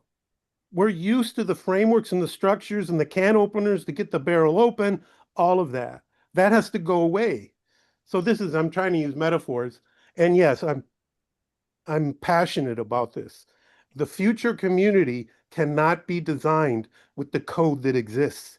And most of it is code now. It's all language from language. So LLM, the primary thing we use to create is language. We gave it Yep. some language and now it's spitting it back to us, mostly. There's some insights, but mostly the agents are going to become us. Oh yeah. We're building our replacement So with the like micro all of communities, this world that we're creating has to build something different. So would it feel better for you, All Vic, right. if instead of doing hardware for the next two calls, we did human systems? You could categorize it as human system. I'm just telling you, the code is human systems. It is us. It's how we language whatever we're doing in our creation process. So if you want to start with human systems, well, that would be better if you want to categorize and put things in boxes. Yes, I would Right. agree. Human systems is going to be more important. But I'm telling you, as a coder out of Silicon Valley, that is a separate school from the ones that are coding up the shit that Facebook uses. So we got to get out of that. We're going to do it differently. Yeah. Okay. Yeah. Again, Oscar, yeah. Oscar, just to follow up on what Vic is saying, I mean, so it is a foundational type of conversation. So, for example, the proposition that I think Vic presents in terms of us being the code and then we're just feeding ourselves is is literally the constructs that we have created in modern technology and modern history have convinced us to forget who we are. I mean, we have to go back to the foundation of what it is to be human. Yeah. And the reason why I say that is that literally the only reason why you have people saying it's a non-starter to give up our lifestyle, even if the cost of our lifestyle is to destroy the system that allows our life to exist, is because you've forgotten you rely on that system. You rely on the ecology that right. I mean, we literally look at trees, right, as hindrances for development when we Sure. exhale carbon and the tree inhales carbon and the tree exhales oxygen and we inhale oxygen and then we hate the tree. So what I'm trying to say is we have to go back to the foundation of how do I survive every day? And because if you start to focusing on how you survive every day, you find out how modernity has convinced you to hate the hands that feed you every day. Right. This whole lie about independence, this whole lie about freedom, about self-interest and stuff like that. I mean, I grew up in America, right? But the idea is that nothing in nature lives independently. Independent is deep space. That's I independent. I wonder if you guys would appreciate this. I think the only true form of paid protesting is mutual aid networks. Yeah. So I've never, That's I mean, if I could get paid to be a protester, but anything I protest about, I don't seem to get paid. So this here, mutual aid networking, that is the paying protest. So, don't become so reliant on systems meant on cohesion or not cohesion, but Coercion. coercive force, but Mhm. rely on ones with cohesion. So. Yeah. Adaptability and resilience. So I think this is like when you guys talk about this, I feel like these group meetings themselves are what forms the ontology of communities. If you used to say Sure. 3 or 4 or 5 years down the road, somebody you meet through one of these Zoom webinars, you end up actually putting into cohesion the actual thing that you need to do. So you never know where the flow is going to head out to, and I think one of the prompts that the AI gave me was waves don't just collapse, they channel. So you as you focus your attention, you channel that energy. So um I'm happy you mentioned that, Eric. Yeah, I agree with that. You know, like Vic, to your point, is like us coming together. That I feel is this prototype of creating and understanding and coming back to the collective tribe mindset of where we started, right? Obviously, and this is why we decided to start with ecology in that case, because like that is the core of it. And then it's us coming together, bringing these ideas together of like, what do we actually want for our lives? Yeah, these calls embody that for me. And it's a lot of people somehow correlate indigenous with ancient. You know, we aren't going to go back to the ancient ways unless we go way back. That looks like they had some pretty amazing stuff before the Younger Dryas 12,000 years ago. That's Yeah. another whole story. Mm-hmm. We are going to integrate the indigenous ways because there's deep knowledge that's related to relationships more than information ships. And I Sure. think that's going to be very important. It doesn't wipe out information management, but we cannot start there or we'll end up with the same thing. So, Eric, I like what you said. Yeah. yeah, that's commodifies us if it's information management. So Mhm. So we have to be aware of it, constantly checking ourselves. I do it all the time. Yeah. I get Yeah. stuck in I'm my grateful you freaking bring this up. outlines, and they're I important, but I would love, like right there where like what I understood from that is okay, what's something we could do differently that would maybe um, guide us in that better direction, So like starting with human systems over economy for sure. Starting I with think human ask that systems. question is the way to start it. Ask Right. the tribe that question, put it in a nice way, and let the tribe, let's see what we come up with. Kevin came up with some amazing stuff, So I think there's a lot more out there, but there is a little bit of, I better not say anything, there's sort of a shyness or a fear. I'll be doing something wrong. And, we're so tribal, like, I'll get kicked out, or whatever. Sure. No, yeah, But you're a great initiator. You're a great communicator, Oscar, and you are a holder of the space and you do it well. So, Thank you. I'm like, some of the calls I'm like feeling a little insecure because again, traditionally, I'm just like, okay, I've done all this research, I'm presenting an idea and like already set in stone process that I've seen work and I'm just presenting that. And now what we're doing is doing the collective piece, which is everyone bring it to the table. And I hate to feel like the call is not organized or we're not coming off, like I think there's a big influence from Chimera of like wanting to be experts and wanting to present really like already perfectly designed and thought out solutions. But that will come, but it sure. Okay, cannot start cool. there. I'm grateful for the support from you guys. Like every call, seeing your faces and like seeing how it's developing gives me a little more, gas and confidence in the tank for the following calls. I'm happy we're doing these calls twice a week now because they're both really building on each other. And like Sonia mentioned, I think as we come up with this structure, we'll have a better way of even structuring the Saturday calls because we'll know the kind of data we want to gather more effectively and how we can organize that so that the Thursday calls are more efficient. I'll offer I'll offer some more time. I used to be a facilitator. I did it for a number of years in Silicon Valley. I learned the difference between directed facilitation and enabling facilitation. Right. So there's a huge difference, and it actually takes, you got to work with it for a while. I did. But once you get it, and once you see a group in an enabled environment of facilitation versus a directed, complete different energy.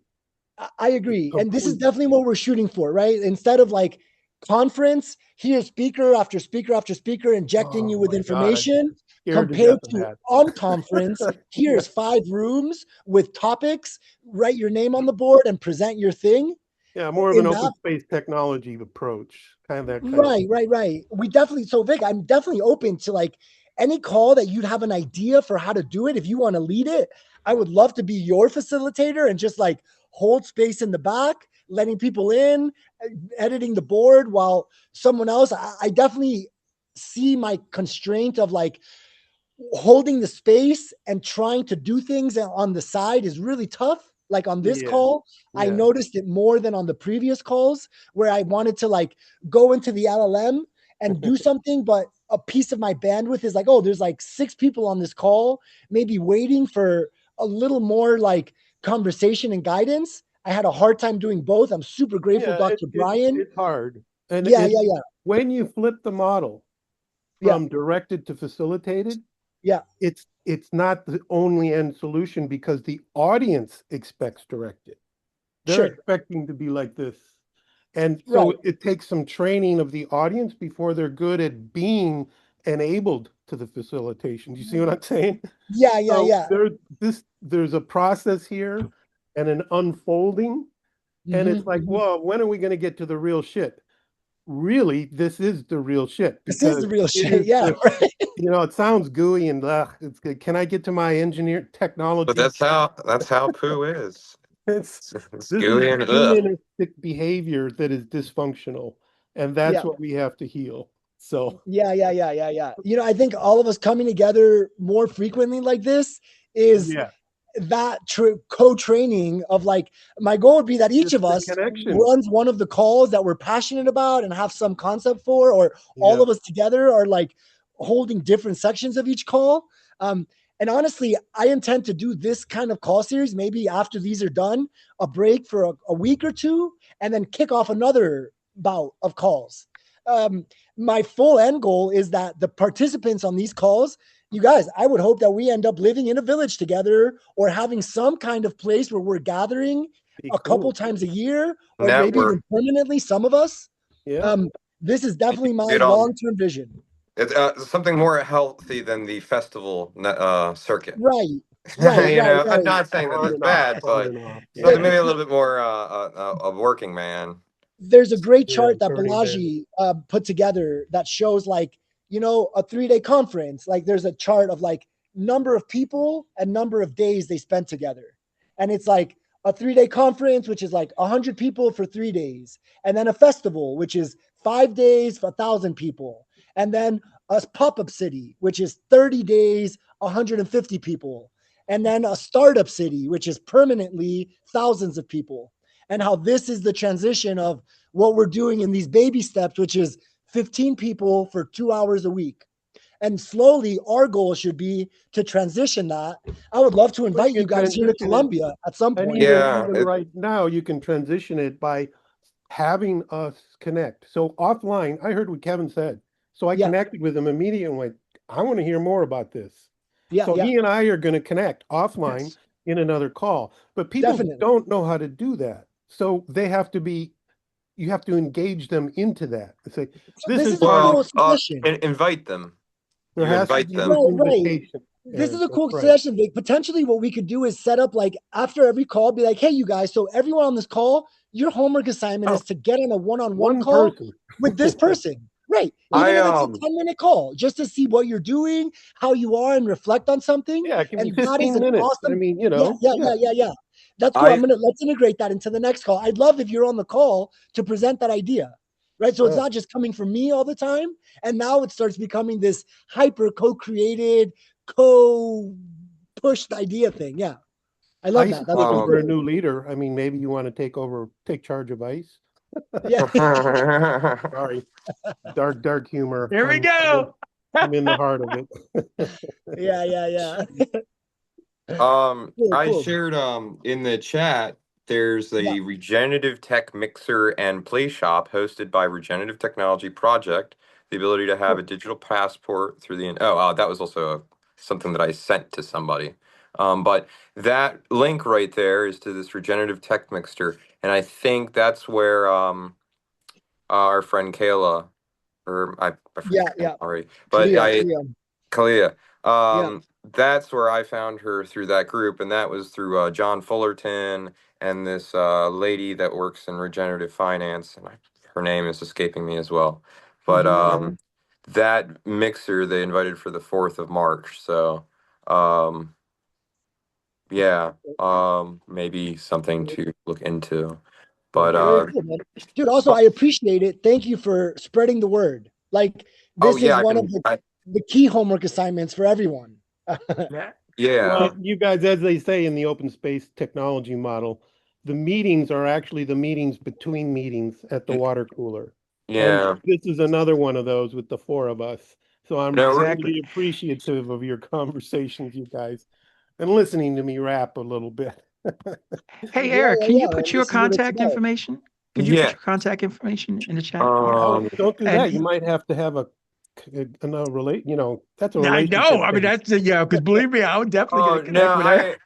Sometimes I feel like I should put my name instead of my pseudonym everywhere, but I like my pseudonym more. So not that I don't like my. It's not that I don't like my name. It's just I like my pseudonym.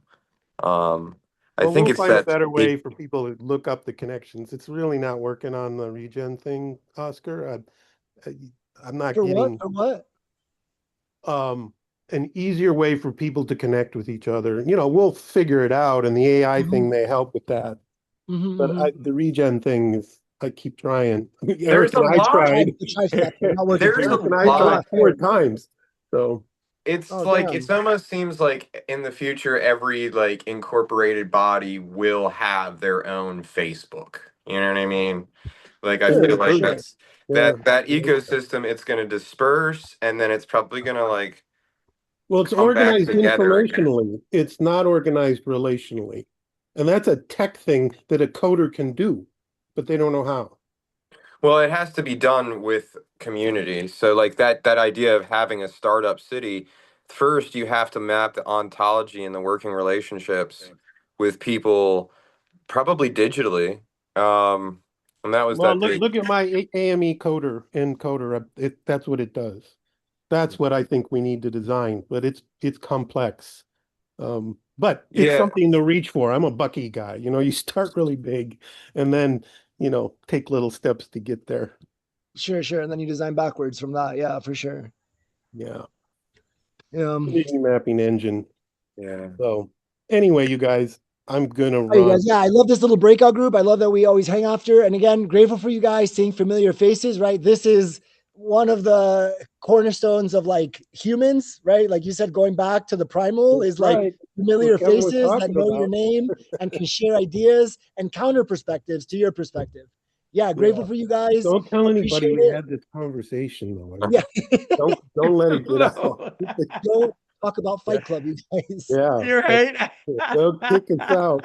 All right, you guys, very cool. So Saturday's the next call. We're going to be doing hardware. Saturday at 3. Penciled. Maybe we'll mix it up and be like, you guys, actually, by popular demand, we're going to do human systems because we got to check in with each other before we can design the cities. We might mix it up and go there. Could be interesting. We don't have any signups for presentations yet. Let's just keep it flexible. Maybe we'll mix it up, Vic. Yeah, this is they will come later. They will come. They will come. Yeah, I'm sure of it. Yeah. All right, you guys. Reach out to me anytime, you guys. I'll talk to you later. Enjoy. Absolutely. Talk to you soon, Vic. Y'all take care.